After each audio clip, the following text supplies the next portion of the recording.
This is Building Lifestyles, a show designed to help everyday Australians create a lifestyle that inspires them using property development strategies.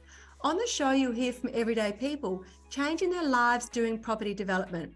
You'll learn from their successes as well as some of the challenges they've faced along the way.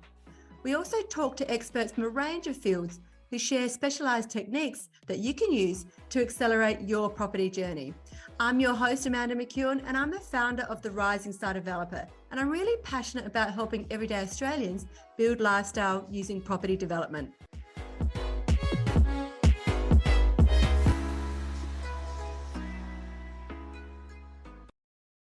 Welcome to today's Building Lifestyle. Today, I have a very special guest. Her name is Jo Verdillo.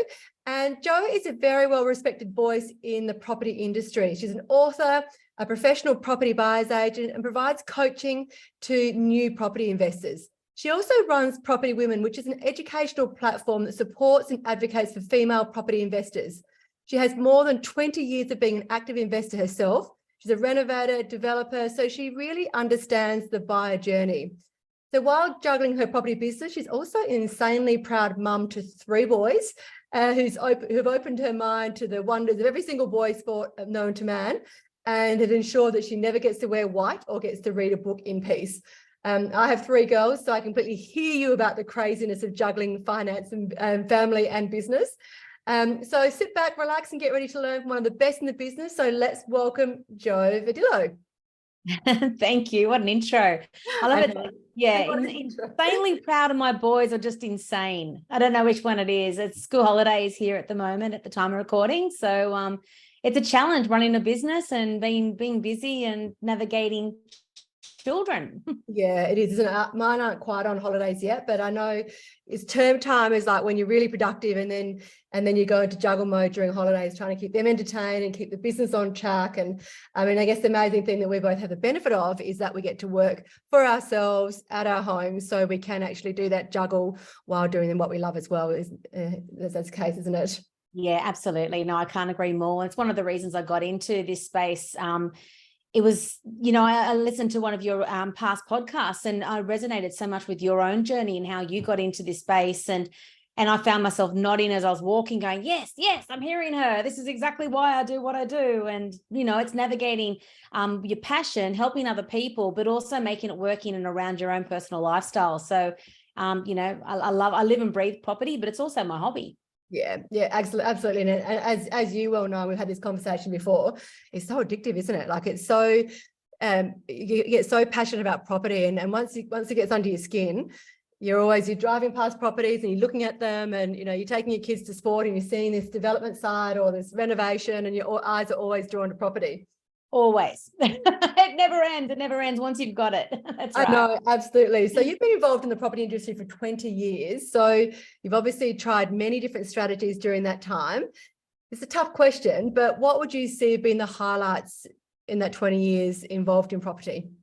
Personally, or as a buyer's agent? Probably both, actually, because I think it's important to actually understand the personal side of it, because that's really, let's be honest, that's a driver for why we do what we do. Yeah. Oh gosh, what are the highlights? It's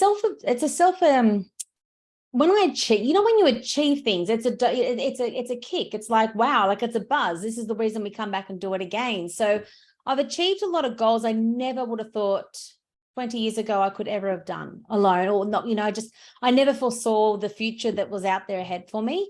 I honestly was at that turning point, before I had kids, and thinking, I'm in this treadmill. It's a PAYG treadmill I'm on. I don't know. I'd love to work for myself. I don't know how. I don't even know where to start.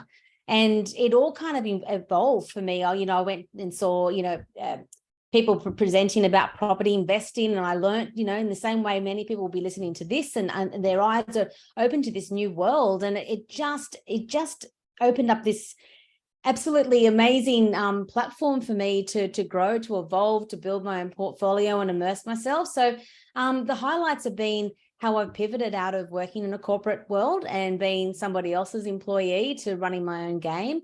I've been able to help so many other people, like hundreds and hundreds of people, help family and friends, and help people also through some really tough times, downsizing due to the death of a spouse, going through divorce and what that means. My experience, what I've been able to now share with people after 20 years, I mean, I've made mistakes, I've faced a lot of challenges, but I can bring to the table now that knowledge. What my grandmother used to say, well, how did it go? You can't put an old head on young shoulders. Well, I hate to say it, I'm starting to get an old head, but you got to leverage off these people. Like, you use the platform, use my experience and take the wisdom and use it as you will to your own life. But I really do feel a lot of value out of being able to help others. Yeah.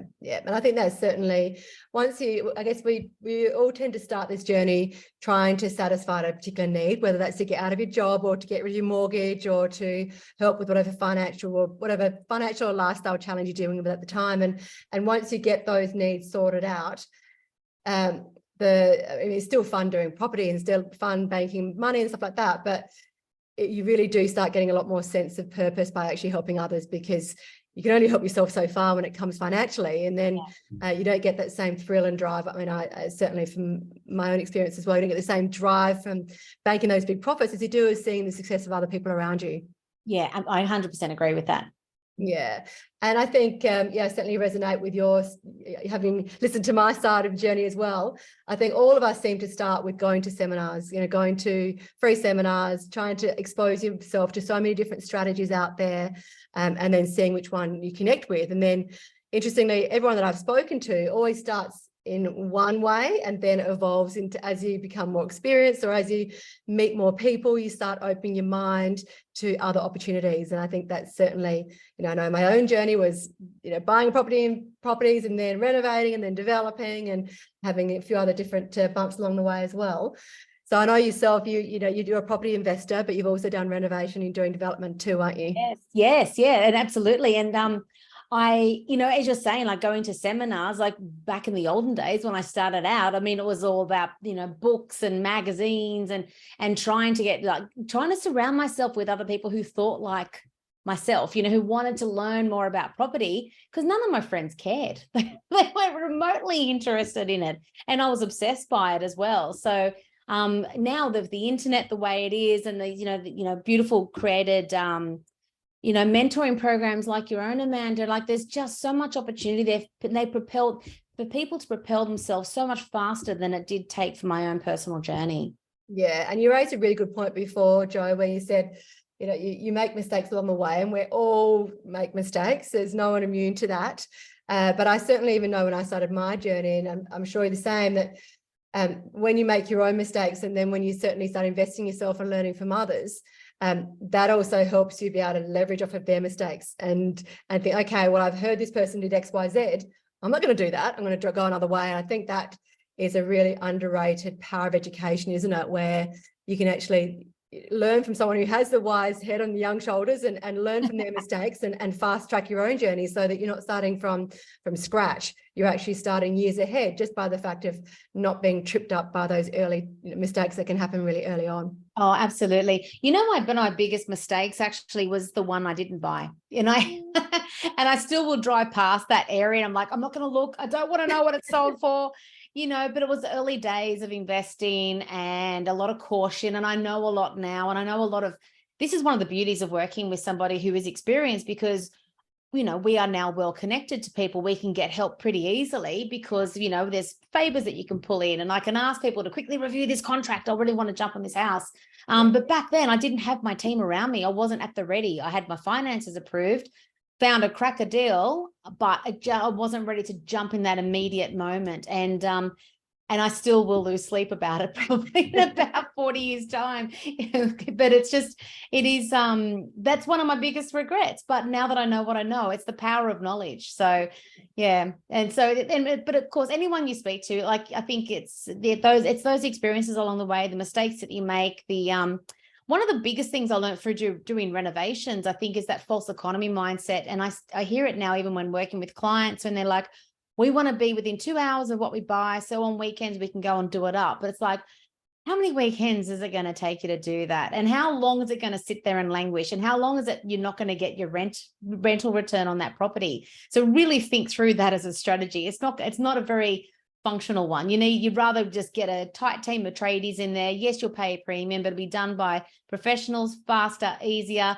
Tap into some of your annual leave and then get it back on the market. So I think that's the cleverer approach to that model. But these are the things that you learn. Yeah, definitely. And I've had that conversation many times with many of my students as well, who may have skills such as be builders or designers, or have skills that are part of the building or development process. And they think, okay, well, I might save myself a few dollars to do it myself.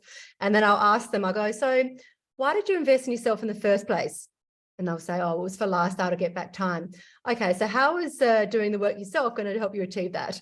And I think that's the power of coaches, isn't it, right? To be able to challenge you on things that, things that you may do and not even actually think about the bigger picture and as to why you're doing something. And I guess that's the power of having coaches around you and networks around you to have those conversations and to just challenge you on your way of thinking.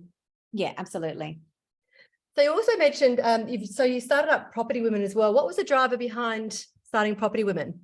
Well, I'd love to say it was me starting it, but I actually was an attendee. So that predated my evolution into property. And it was started in 2006 because there was a massive need there for platforms for women to be educated in the room that was surrounded by compassionate, understanding people that were just as interested in property, but with women in an environment where they didn't feel cautious to raise their hand and ask questions, where they were the minority in the room, which was very typical back then. And especially in a world with property development was a bit, dare I say it was a man's world. So that would have been quite an intimidating space for women when they're still making their inroads. And now, thankfully it's changed. And for your daughter's generation, it's going to change again. But that was the reason Property Women existed. And I came across this event that was coming up in Sydney. It was a considerable expense for me at the time. I was on maternity leave.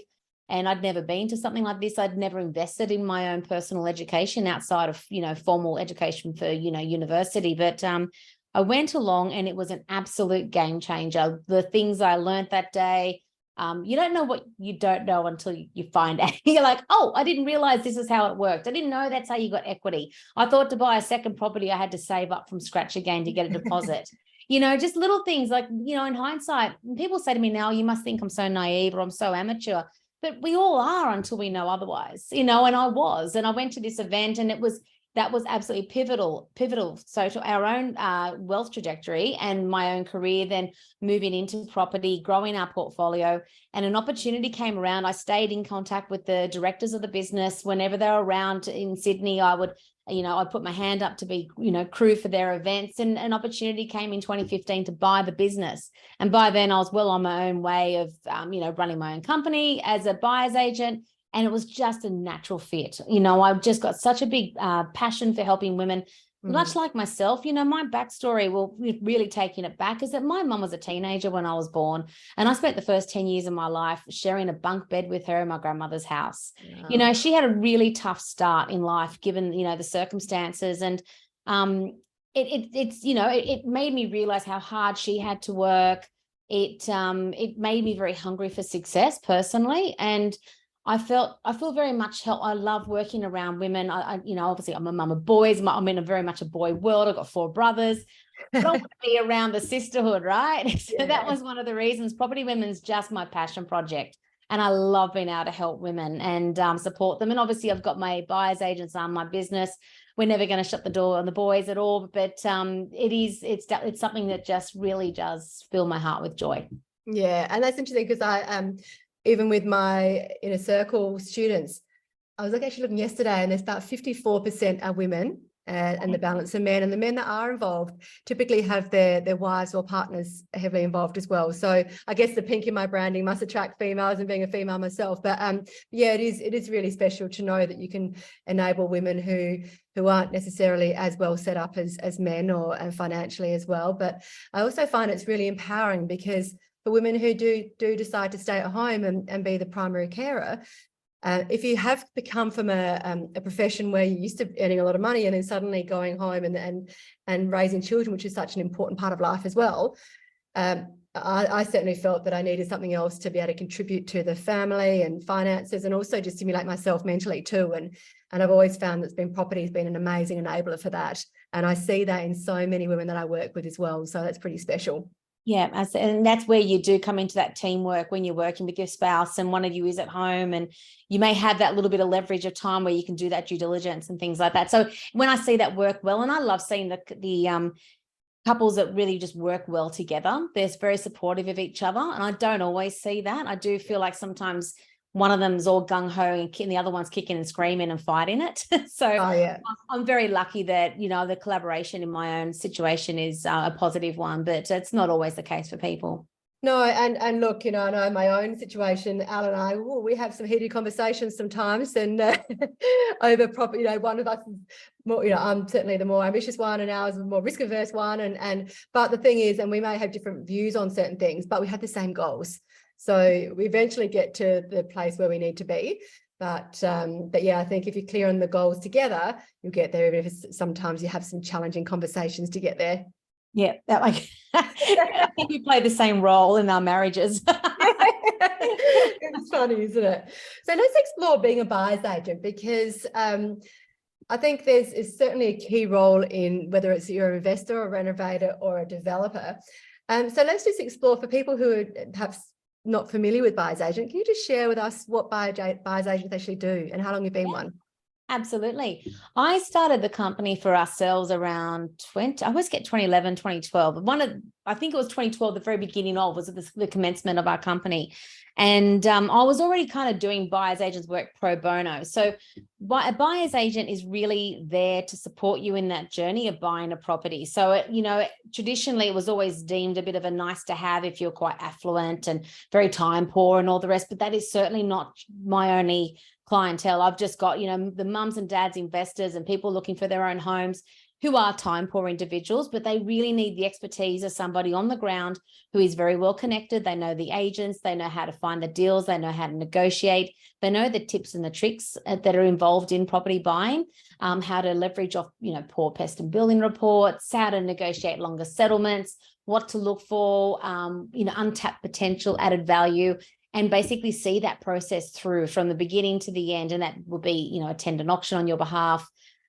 Even for me, I do a lot of strategizing with our clients, and I'll come, for example, like the block will be on TV and someone will go, oh, I want to go and do this enormous renovation. And you're like, do you have any idea how much work that is, how the fact that you've got twin 2-year-olds, you're going to hate your life. I try and sort of say, look, maybe this is not the time in your time of life to undertake this.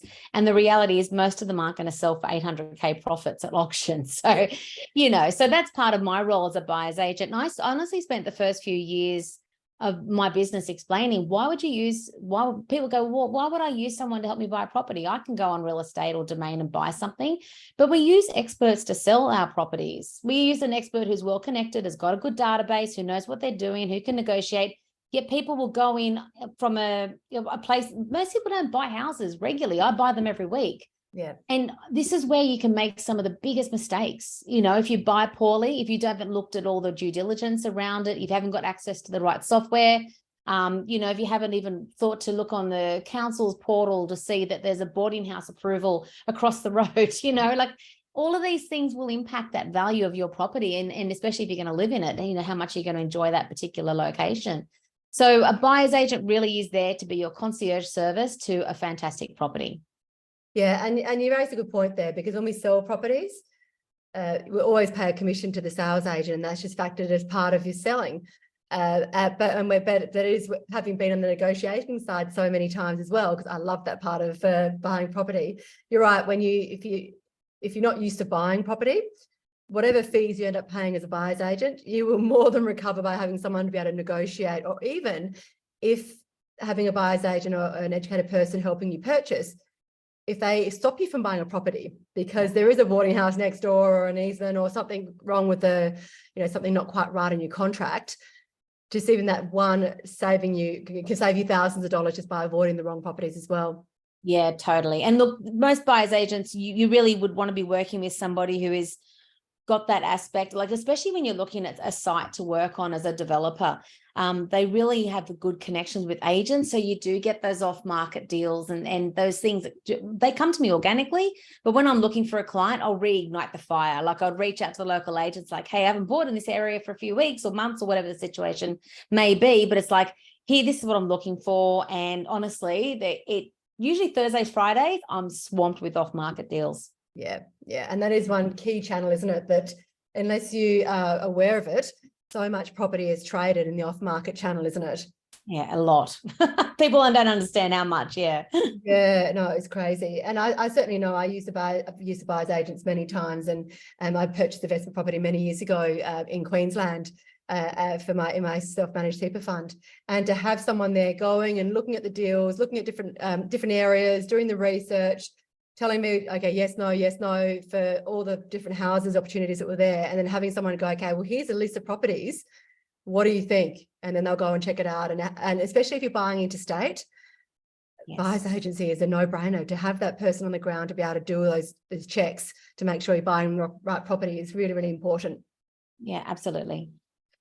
So how do you help investors and property developers find sites? So if I was wanting to come to you and engage your services, do I come to you and say, okay, I'm looking for 1,000 square meters or frontages or a particular area? What sort of brief should we be giving buyers agents to get the best outcome from your skills? Yeah, absolutely. Well, the more you can tell your buyer's agent what you're looking for, the better, and that's going to make their life a little easier to have a really succinct brief. Mm-hmm. But if you've got it has to be a minimum 1,000 square meters. It must have 20-meter frontage. My objective is to split the site. I want to have a house on there already, so I've got rent coming in. So if you really understand what that looks like, the more information you can provide the buyer's agent, they're going to be able to deliver for you. And then obviously your budget and yeah, but it depends. Sometimes I've got clients come to me and they go, I just want to split a block. I don't care, but this is my budget and I want to split a block. So it's like, well, what are you going to do with what exactly you want to do with it? So this is where I get down to the nuts and bolts of those sort of strategies. Do you understand that you need to have money there to actually do what you want to do? You need to have resources, that there's council contributions, and as a buyer's agent, I need to know that is there a call for that block to be split? I mean, is this a street full of 800 square meters? So yes. Sorry, Amanda. This is an example of mums working during school holidays. Mum, I want something now.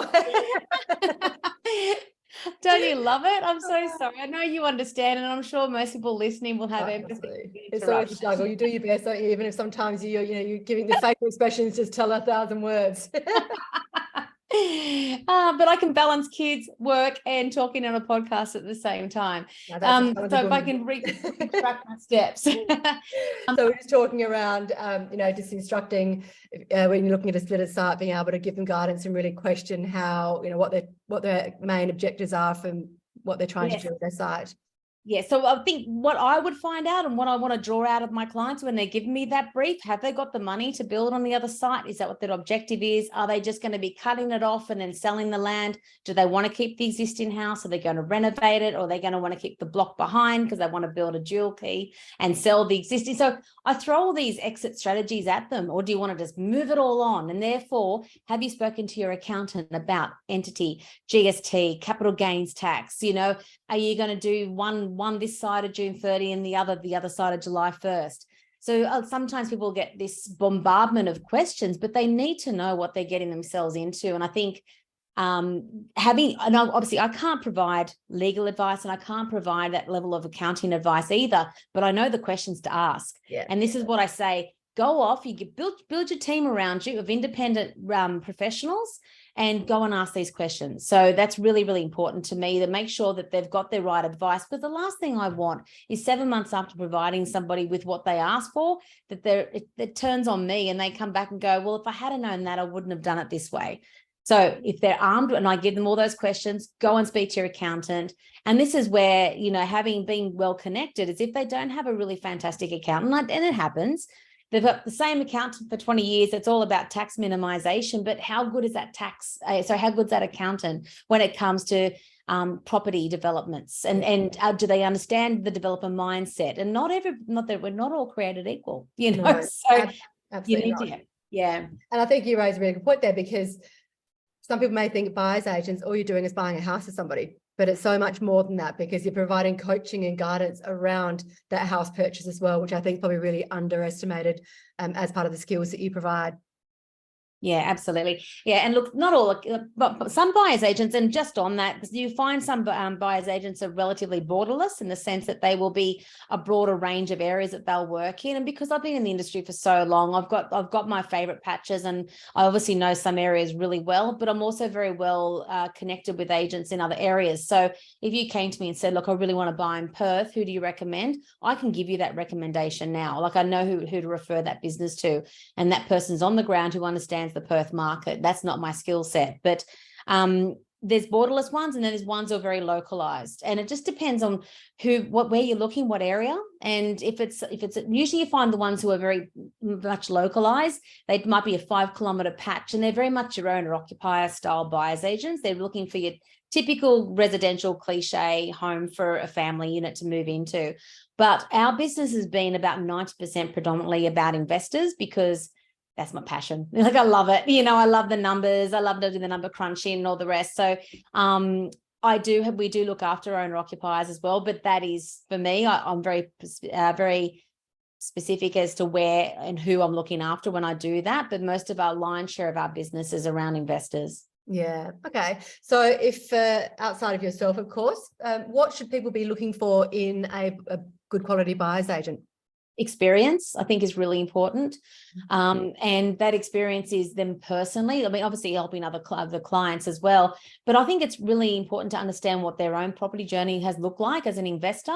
Have they bought, have they sold, have they renovated, have they ever done any property developments? And obviously this is knowing that they understand that as well is really key. And not all buyers agents will. It's just the reality that some are very much about residential homes and wouldn't have a clue what to look for. They don't understand how town planning might work, what the resale is. So I think asking them about their own personal journey, experience in the industry, how long they've been around for as well, and if they've got any case studies of doing something similar to what your objective is. Yeah, and that's great, because when I'm teaching my students, one of the key things I teach them is around building your A team. And you can have, not all accountants are equal, and not all finance brokers, and there's no doubt the same with buyers agents. And one thing that I certainly impress upon my students is always make sure that you are dealing with people who have experience in what you're trying to do. So they get development, because you can speak to an accountant and they've got absolutely no idea about development. And then suddenly you're paying all these fees for them to research, which is what I had when I very first started out, as opposed to someone who gets it and understands the whole, what you're trying to achieve, and then can advise you based on the experience and the network of developers that they work with too. Yeah, absolutely. So what does a buyer's agent typically cost to engage? Does it really vary much?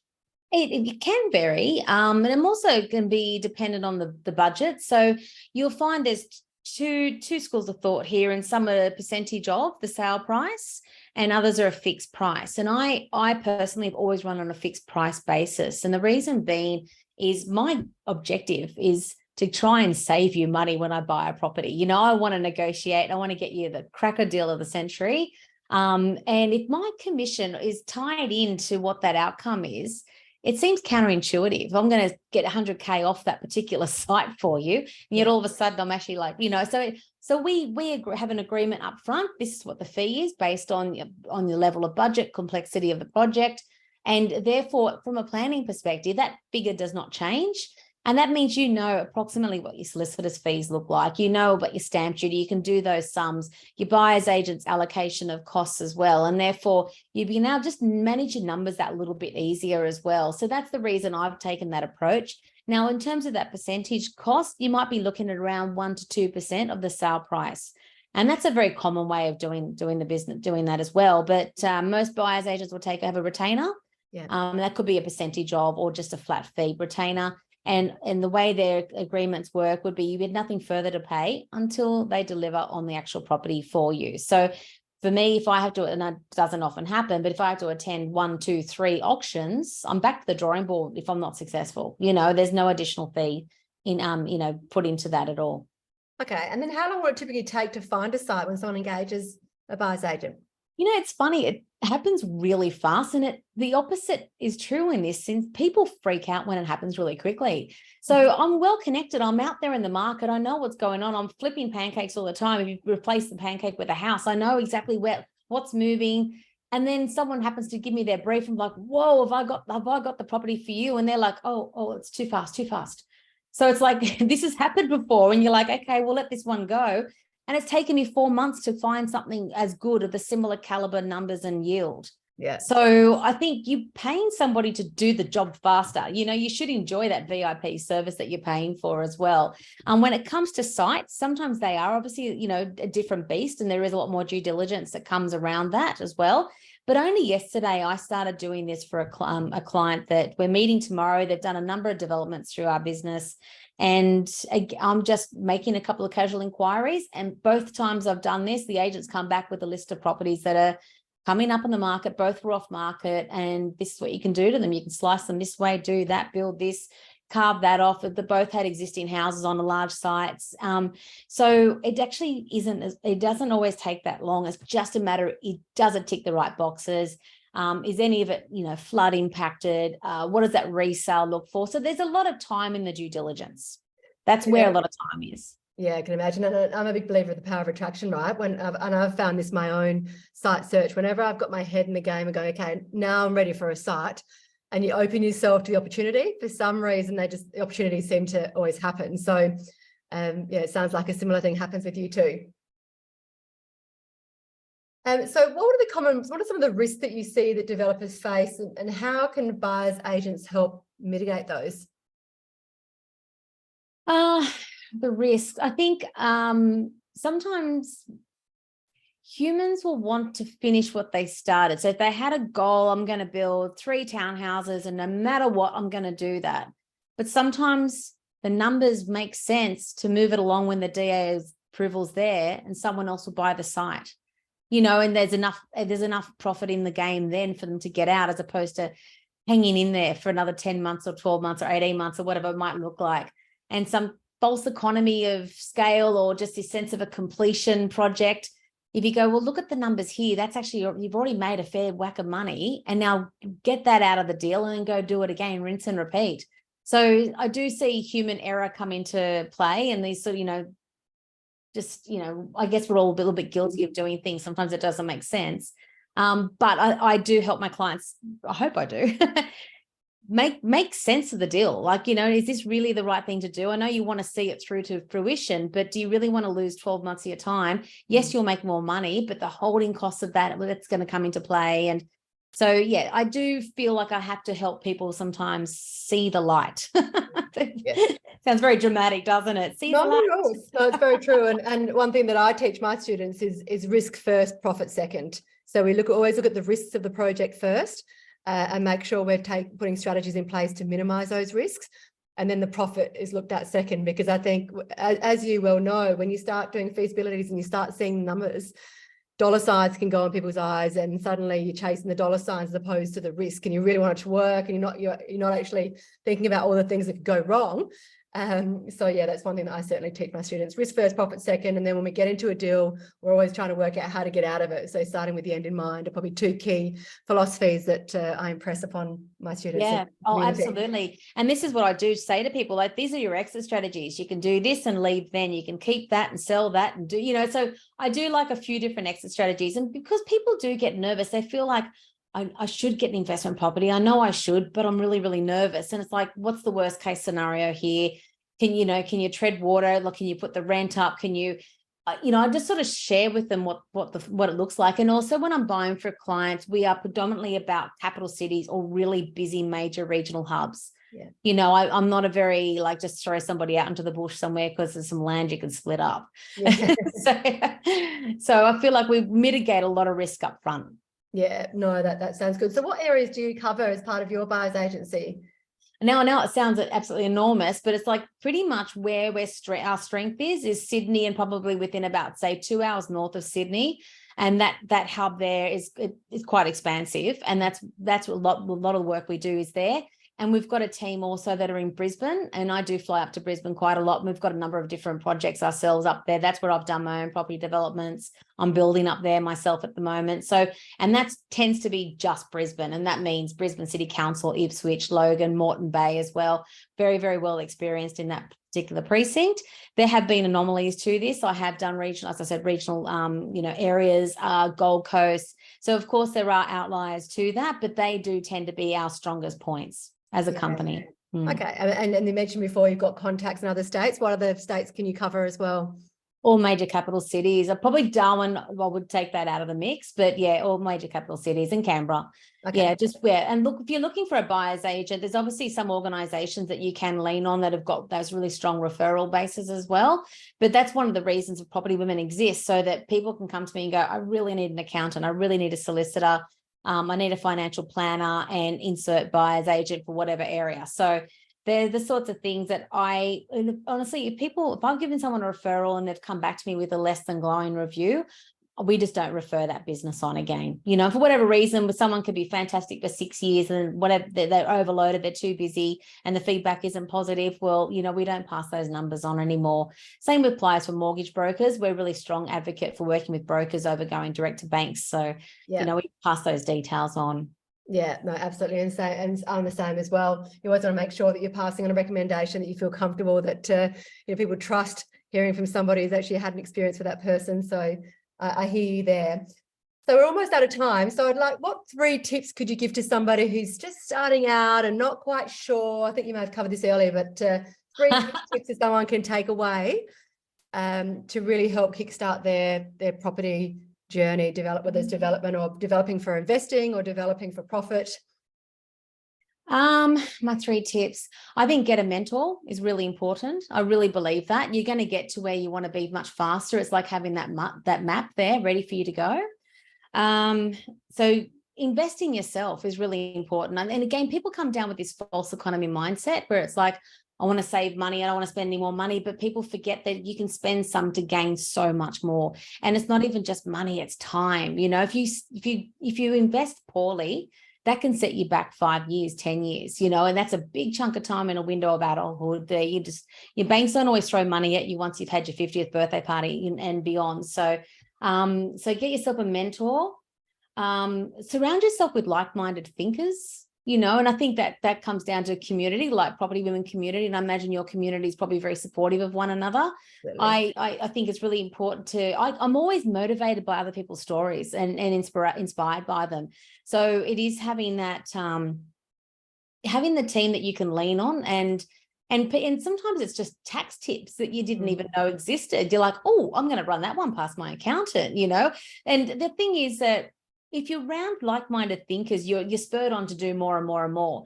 But there are always those friends of yours that they don't mean bad by it. They love you, but there are the negative Nancy thinkers. And I don't think they're the most positive people. So there's some things that I've done that I haven't shared with certain people because I just don't know. I just don't need the commentary on the sideline. So we've got mentors, like-minded thinkers. I think, yes, surrounding yourself with a team of experts independently of each other. And the reason I say that, there are some property groups out there that's like, we're a one-stop shop for everything. And that does sometimes make me a little bit nervous that they're not independent, licensed professionals, because you want that outside source to go, oh, that's a really unusual decision. You want someone to challenge the ideas. And those people are your mortgage broker, your accountant, a solicitor, which will obviously change depending on what state you're buying in as well. A buyer's agent really will save you time and money, and that expertise is going to make a massive difference. And most of the time you'll find that they're going to save their fees as a result of the purchase, negotiations as well. So they're the big key ones, I think. And I think one other key thing that I'll add to that, which you touched on very much at the beginning of this, was the deal that you didn't go ahead with. And I think you don't do anything, nothing is going to change. So yeah, certainly education, surrounding yourself with key people, but actually going out and doing it. There's never a perfect market. There's never a perfect time. The perfect time is now to actually get out there and take the first step. Yeah, agreed. Absolutely. Absolutely. Well, thank you so much for your time, Jo. It's been amazing to be able to share your experience in property and what buyer's agents do. We'll be putting your buyer's agency details in the show notes. So if anybody wants to connect with you to have you help them find the right property for them, then they can do that there. But thanks so much for your time, and I can't wait to work together in the future. My pleasure. Thanks, Amanda.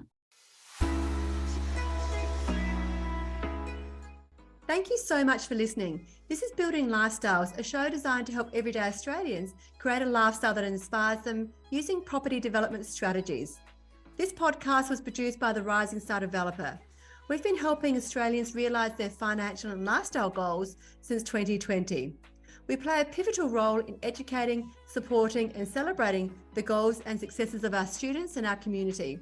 To find out how we can help you realise your property, wealth and lifestyle goals, head to our website www.risingstardeveloper.com.au. To make sure you don't miss an episode of Building Lifestyles, be sure to subscribe to and follow the show in your favourite podcast app. And while you're there, leave us a 5-star review, as it really helps others find the show. I'm Amanda McEwen, and we'll be back next episode with more tips on how you can build your lifestyle.